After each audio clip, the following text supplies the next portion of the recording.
Maagang pumila ang mga driver ng Transport Network Vehicle Services o TNVS sa payout centers sa Quezon City para makatanggap ng 5,000 pisong ayuda. At live mula sa Quezon City, may unang balita si James Agustin. James. Igang, good morning. Mahigit 8,200 TNVS drivers yung target na mabigyan ng 5,000 pisong ayuda ng gobyerno dito sa Quezon City ngayong araw. May mga nakausap tayo ng mga driver na inagahan na daw talaga punta dito at may mga hindi bumiyahe para lang makakuha ng ayuda. Madaling araw pa lang may pila na ng mga sasakyan ng TNVS drivers sa labas ng Quezon Memorial Circle kung saan sila kukuha ng 5,000 pisong ayuda. Ang ilan hindi na bumiyahe kagabi para lang mauna sa pila. Mayroon ding inagahan ng punta para makabiyahe mamaya. Mas maaga, mas maganda. Yun din po ang Pangalawa, yung traffic ang iiwasan natin. Alam ko madaming kukuha eh. Kaya inagapan ko para makabiyahe din ng mamaya. Ang TNVS driver na si Leonard galing Novaliches, malaking porsyento raw ng kanyang kinikita ay napupunta sa diesel.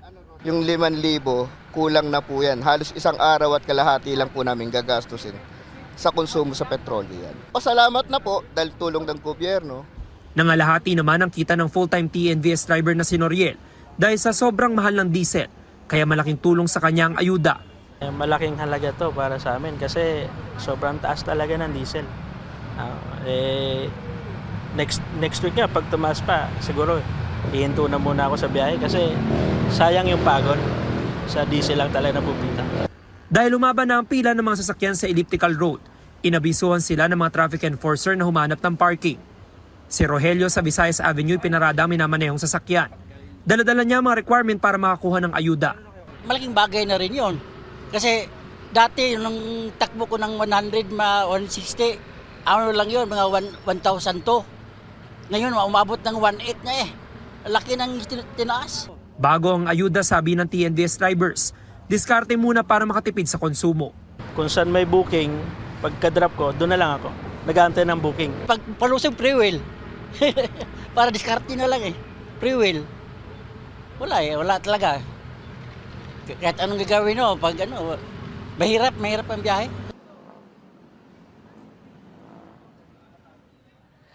Igan, sa dami ng TNVS drivers na kinakailangan na mabigyan ng ayuda hinati sa dalawang schedule ito, merong morning at afternoon, depende na lamang po doon sa unang letra ng apelido ng driver yung schedule nila. Ito nakikita nyo po, ito yung validation area dito sa Quezon Memorial Circle. Dito binavalidate kung sila ba'y nasa listahan at kung kumpleto ang kanilang requirements. Kabilang na yung driver's license at photocopy niyan. Sa tabi lamang nito, doon yung mismong payout area kung saan kaninang alas 6:30 ng umaga, nagsimula na po yung mga tauhan ng DSWD sa pamamahagi ng 5,000 pisong ayuda. Mas maaga po yan doon sa schedule nila ng alas 7 ng umaga. Yan muna ilitas mula po rito sa Quezon City. Ako po si James Agustin para sa GMA Integrated News. Tuloy-tuloy ang pamamahagi ng 5,000 pisong ayuda ng DSWD dito sa mga TNVS drivers sa San Dionisio Sports Complex dito nga po sa Parañaque. Ngayon pong araw nito ay inaasahang mabibigyan ng ayuda ang 1,200 at 73 TNVS drivers na nakatira po dito sa Parañaque City. Gaya nyo, ayan, nakita ho natin. Alas 7 ho nagsimula yung pamamahagi ng ayuda. May mga nabigyan na, pero hindi pa rin ho napupuno itong mga upuan dahil actually hahatiin ho niyan. Umaga, yung mga nagtatapos ang apelido sa A to G at mamaya naman H to Z mamaya pong hapon. So ito ho, ilang tables ho yan para ho maging mabilis ang pagproseso nila doon sa mga TNVS drivers na pupunta ho rito para makuha nga yung ibibigay na ayuda. Lapitan lang natin at abalahin natin. Tingnan natin, sir. Pwede maabala saglit? Sir, pangalan niyo po? Mac Luis po. Apo, so taga Parañaque kayo? Apo, taga Parañaque. Nakakuha na kayo? Apo, nakakuha. Nasaan po? Ito po. Ayan na, 5,000 piso. So, saan mo gagamitin yan, sir? Pambili lang po ng bigas. Bigas. Hindi po sasapat panggang bili ng gasolina dahil napakamahal po ng gasolina. Lalo po kayo, nag-120 pesos Magkano ba ang full tank doon sa ano mo? Nung dati po, 2,500 full tank na po siya. Sa ngayon po, siguro po, abot na po lang mga 6,000. So kulang nga yan. Kulang na po. So bibili mo na lang muna ng pagkain yan. Opo, pagkain. Tapos bibiyahe ka pa. Siguro po, hindi po muna dahil napakatumal din po ng biyahe ngayon. Matumal din. Sobrang tumal po. Oo, tapos anong sa tingin mo, after na magbigay ngayon ng 5,000, dapat ba magtuloy-tuloy pa yung ayuda? Sana po masundan. Kasi po hindi po talaga sasapat itong 5,000. Hindi po talaga kakasya sa, siguro pang 1 linggo lang po ito kung totoo Ano ba bibili mo dyan? Una po, bibili na po ako ng isang sakong bigas para isang may sakong save bigas. na po agad. Konting ulam. Opo, konting ulam. Pero hindi ka muna bibiyahe. Babiyahe pa rin po siguro pa unti-unti pero hindi po ako magsasagad kasi po Lugi ba? lugi po, napakahina po talaga ng biyahe ngayon. Bakit ka sa tingin mo humina ang biyahe? Siguro po mas napapansin ko po mas maano ang biyahe ng mga electric. Mas malakas? Opo, kasi po yung mga mas hindi mura, umaga. mas mura daw po siguro sila sa ano. Oo, kasi yung mga hindi di gasolina Opo, at sa mga diesel. Oo, salamat. Thank you At po. good luck ha. Oo, Thank you ingat, po. ingat. Okay, samantala ito nakita niyo yung mga table dito yun, no.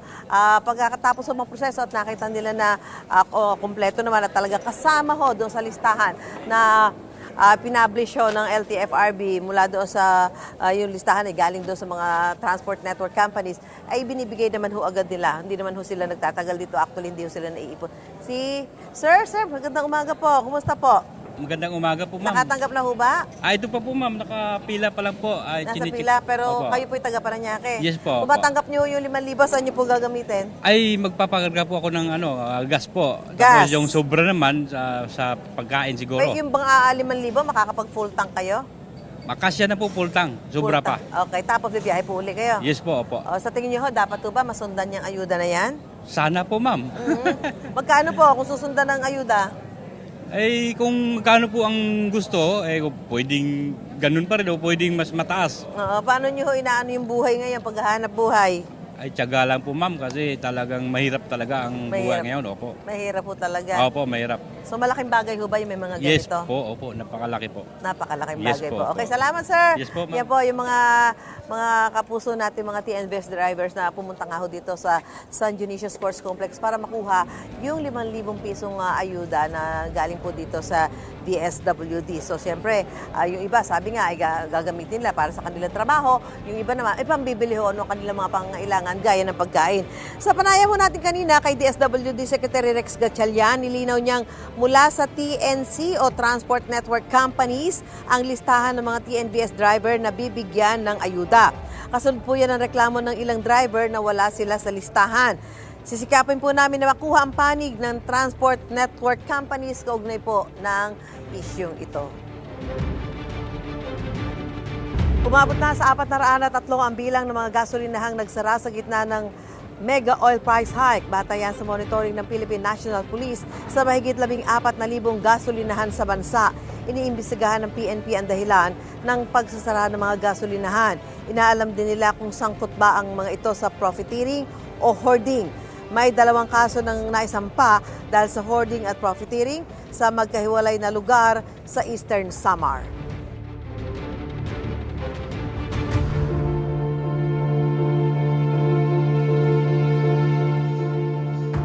Hawak na ng Department of Justice sa mga dokumento tungkol sa investigasyon sa flood control projects. Na-turn over na ito kahapon ng Independent Commission for Infrastructure sa DOJ ayon kay Justice Spokesperson Polo Martinez. Pag-aaralan daw ito ng DOJ kung may magagamit para sa pagsasampa ng mga kaso. Kung may makitang sapat na ebidensya, pwede raw nila itong i-refer sa angkop na law enforcement agency para maimbestigahan. Pwede rin daw sila magpasa ng rekomendasyon sa Office of the Ombudsman. Iba't iba ang opinyon ng ilang guro at estudyante sa planong 3-term school calendar na target ipatupad sa susunod na academic year. Matatanda ang inaprubahan na ni Pangulong Bongbong Marcos at lain daw nitong maiwasan ang madalas na suspension ng klase bunso ng mga kalabidad at makatulong sa professional development ng mga guro. Live mula sa Dagupan, Pangasinan, may unang balita si CJ Torida ng GMA Regional TV. CJ. Igan, pinaghahandaan na ng mga pampublikong paaralan ang pagpapalit ng school calendar. Mula sa dating 4 na grading period, magiging 3 terms na lang sa school year 2026-2027. Aprobado na ang pagpapatupad ng school calendar na may 3 term kapalit ng kasalukuyang sistema na may 4 quarters. Sa ilalim nito, magiging first term ang Hunyo hanggang Setyembre, second term naman mula Setyembre hanggang Disyembre, at third term mula Enero hanggang Marso. Mula sa 196 na school days, magiging 201 ang araw ng pasok sa 3-term school calendar. Ang Economy Development Council na pinangungunahan ni Pangulong Ferdinand Marcos Jr. ang nag-aproba ng bagong school calendar. Pinaghahandaan na raw ng mga school authority ang 3-term school calendar. Kailangan pang sumailalim sa orientation ang mga guro para maihanda ang school calendar. Here at West Central, we are ready to implement that by quarters kasi ang maganda, especially sa Dagupan City, ay nalulubog sa baha. Maraming suspensions. Kung ang ilang guro at learners ang tatanungin, mas gugustuhin pa rin daw nila ang 4-term school calendar. Mahihirapan po ang mga parehas po, teachers and at the same time mga learners po, na makakope up po doon sa dapat po nilang matutunan po sa kanilang pag-aaral. Parang mas madami pa pong matututunan kung hanggang 4th grading po. Layo ng bagong sistema na paikliin ang learning time ng mga estudyante para makaiwas na rin sa pagsuspende ng klase, dulot ng masamang panahon at ilang selebrasyon. Inaasahan ding makatutulong ito sa professional development ng mga guro.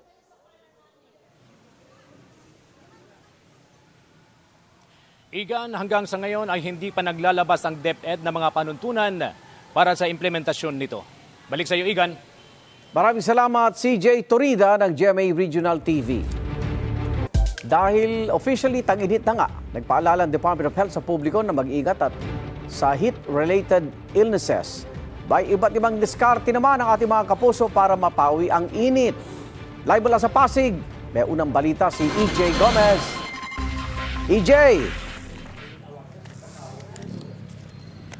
Igan, good morning. Nako, ayon nga sa Pag-asa, simula na ang tag-init sa bansa. Kaya naman kanya-kanyang diskarte na ang marami to beat the heat.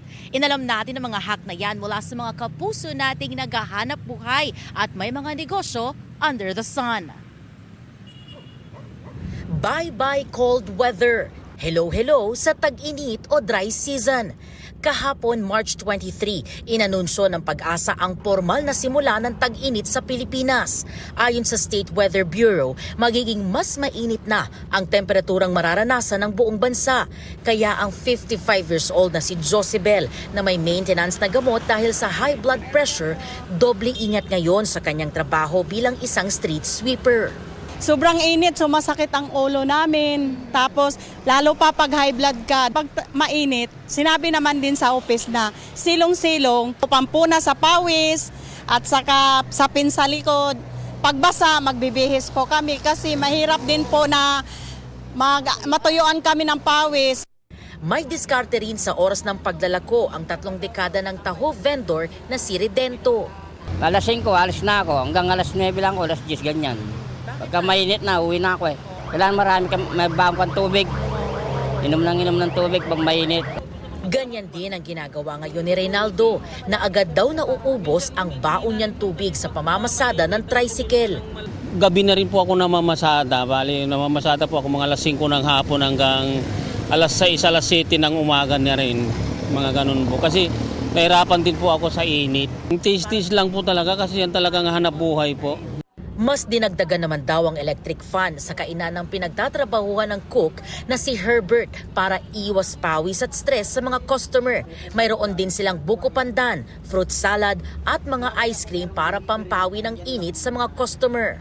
Mas lalo naming dinadagdagan ng yelo para mas lalong malamig yung tubig para yung mga customer satisfy sila uminom ng tubig sa amin. Tapos meron pa kaming mga palamig, yun. Malakas din yun sa amin, lalo na ngayong tag-init. Ngayong tag-init, muling pinag-iingat ang publiko kontra heat cramps, heat exhaustion at heat stroke. Ayon sa isang health expert, dapat mag-ingat ang mga may iniindang kondisyon gaya ng sakit sa puso, sakit sa kidney o bato, may history ng stroke at iba pang kondisyong medikal, gayon din ang mga maliliit na bata at mga nakatatanda.